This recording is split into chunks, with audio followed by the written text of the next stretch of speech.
नमस्कार दोस्तों, क्राइम तक में आप सबका स्वागत है। मैं हूं सुप्रतिम बैनर्जी। हरियाणा में एक जगह है यमुना नगर, और यमुना नगर में एक लोकेलिटी है आज़ाद नगर।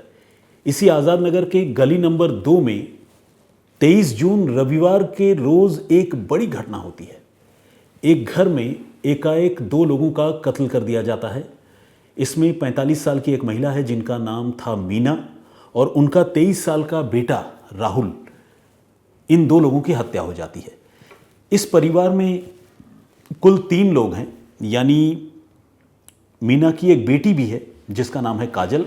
इत्तेफाक से जब कत्ल की ये घटना हुई तब काजल घर से बाहर थी, तो उसकी जान बच गई।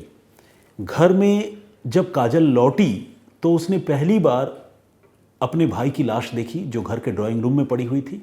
और जब वो घबराई हुई, सहमी हुई अपने भाई को इस हाल में देखने के बाद, जब अंदर गई अपने माँ के बारे में पता करने, तो देखा कि माँ की डेड बॉडी भी पड़ी हुई है बेडरूम में बिस्तर के ऊपर।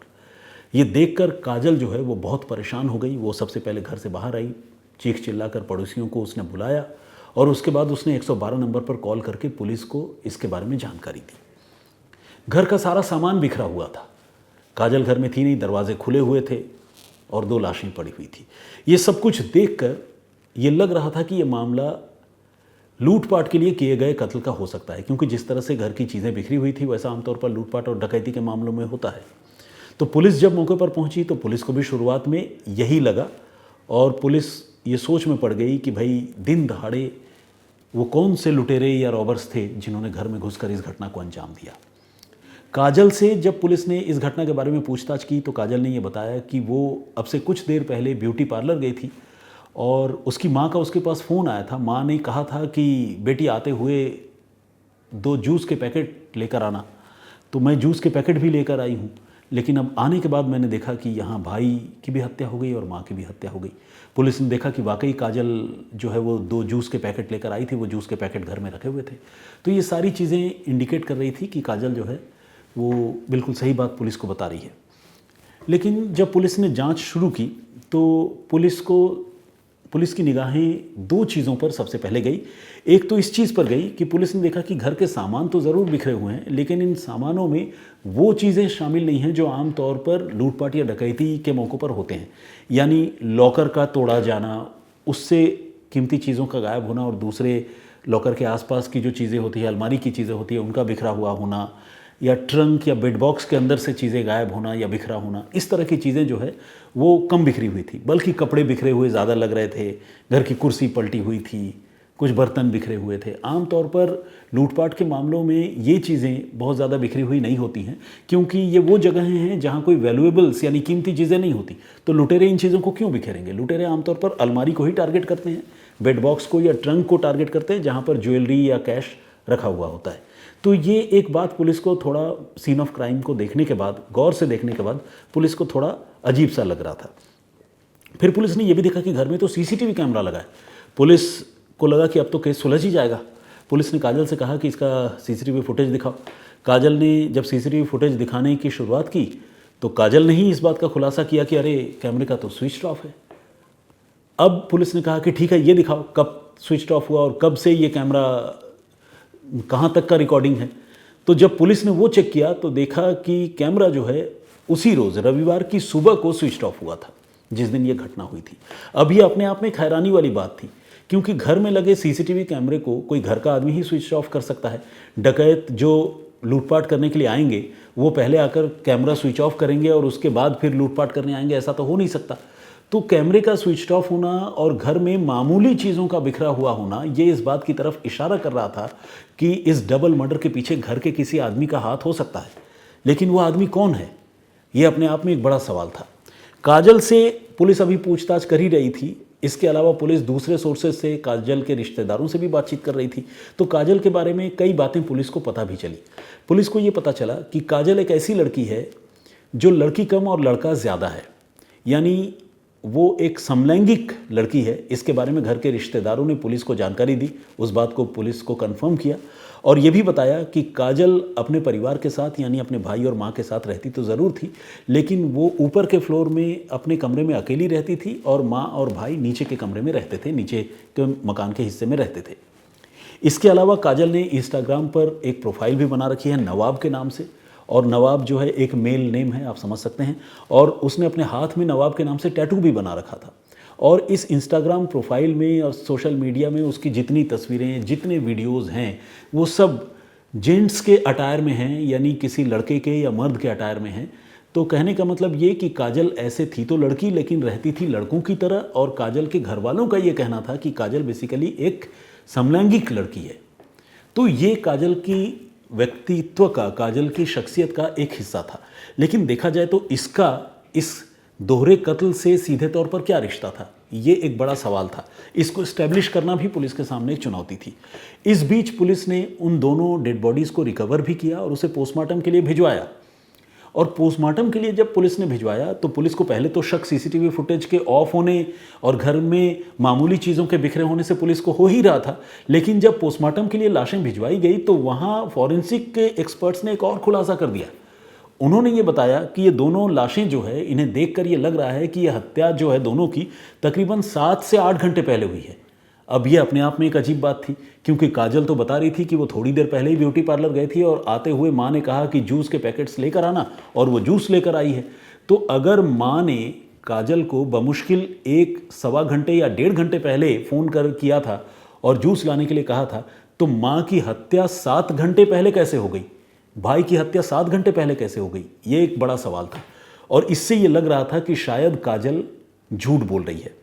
इससे पहले भी संकेत पुलिस को मिल ही रहे थे, जैसा कि मैंने आपको बताया। अब पुलिस ने काजल से सख्ती करने का फैसला किया, और जब सख्ती की तो काजल ने अपना जुर्म कबूल कर लिया। और काजल ने बताया कि अपनी माँ और भाई के कत्ल के पीछे उसी का हाथ है। अब पुलिस कंफर्म हो चुकी थी कि काजल इस मर्डर में शामिल है। पुलिस ये जानना चाहती थी कि इस मर्डर में और कौन शामिल है। पुलिस ने घर का तो खैर सीसीटीवी फुटेज पहले ही ऑफ किया जा चुका था, गलियों के सीसीटीवी फुटेज निकाले और उसमें देखा कि एक लड़का संदिग्ध तरीके से मुंह पर कपड़ा बांधकर तकरीबन 7 या 8 घंटे पहले काजल के घर में आता हुआ दिख रहा है, और फिर वो बाहर जाता हुआ भी दिख रहा है। ये लड़का कौन था, ये भी मर्डर में शामिल था। पुलिस को इस पर भी शक था। पुलिस ने इसके बारे में काजल से पूछताछ की तो उसकी पहचान भी उजागर हो गई, साफ हो गई। पता चला कि इस लड़के का नाम कृष है और वो काजल का ममेरा भाई है। यानी इस कत्ल को काजल ने अपने ममेरे भाई कृष के साथ मिलकर अंजाम दिया था। लेकिन अब सवाल यह है कि क्यों इस कत्ल को, इन दो लोगों के कत्ल को काजल ने क्यों अंजाम दिया? खुद अपनी माँ की उसने हत्या क्यों कर दी, अपने भाई की हत्या क्यों कर दी, और कृष ने इस हत्या में काजल का साथ क्यों दिया? तो अब पुलिस को ये सच पता लगाना था। पुलिस ने काजल से और घर वालों से आगे भी पूछताछ की तो और नई नई कहानियाँ निकलकर सामने आई। पता ये चला कि काजल का भाई राहुल, जिसकी हत्या हो गई थी, उसके साथ काजल ने कुछ समय पहले अपनी एक सहेली की, अपनी एक लड़की दोस्त की, एक फ्रेंड की शादी करवाई थी। और दिक्कत ये थी कि शादी के बाद वो लड़की अपने पति राहुल के साथ कम बल्कि काजल के साथ ज़्यादा रहती थी। मैंने आपको पहले ही बताया कि काजल के लेस्बियन होने या समलैंगिक होने की बात जो है वो घर वालों ने पुलिस को बता दी थी। अब पुलिस ये पता लगा रही थी कि इस मर्डर का मोटिव क्या हो सकता है। तो ये एक जानकारी निकलकर सामने आई कि अपनी भाभी के साथ जो है वो काजल के रिलेशन थे, और इस चीज़ का राहुल, जो काजल की सहेली का पति था, यानी काजल का भाई, वो भी विरोध किया करता था और काजल की माँ भी विरोध करती थी। तो कोई भी विरोध करेगा, जब घर की बहू जो है वो ननद के साथ इन्वॉल्व होगी तो घर के लोग विरोध करेंगे। तो घर वाले विरोध किया करते थे, जिसकी वजह से काजल के साथ उनकी लड़ाई लंबे समय से चली आ रही थी। इस कहानी में एक और ट्विस्ट तब आया जब इस लड़ाई झगड़े के बाद वो लड़की तो घर छोड़कर चली गई, उसके बाद राहुल ने एक दूसरी शादी की, और जब दूसरी शादी की तो इस बार मामला कुछ यूँ हुआ कि काजल अब अपनी दूसरी भाभी के पास जाने की कोशिश करने लगी, और उसकी जो भाभी थी यानी राहुल की पत्नी, वो अपने ननद के इस बिहेवियर से बहुत परेशान हुई और उसने भी घर छोड़ दिया। यानी राहुल की ज़िंदगी भी एक तरह से काजल की वजह से उजड़ गई। उसका परिवार, 2 बार उसकी शादी हुई लेकिन दोनों बार उसका परिवार उजड़ गया, और इसे लेकर राहुल की भी अपनी बहन से नहीं बनती थी, माँ मीना की भी नहीं बनती थी। तो यहाँ पर दुश्मनी की एक बहुत बड़ी वजह थी, जिसमें काजल एक तरफ और एक तरफ माँ और बेटा, मतलब माँ और भाई दूसरी तरफ, ये लोग थे। इसके अलावा एक एंगल प्रॉपर्टी का भी था। काजल की चूँकि अपने माँ से लड़ाई थी, तो काजल को लगता था कि प्रॉपर्टी सारा जो है मेरे भाई राहुल को ही मिलना है, मुझे तो कुछ भी नहीं मिलेगा।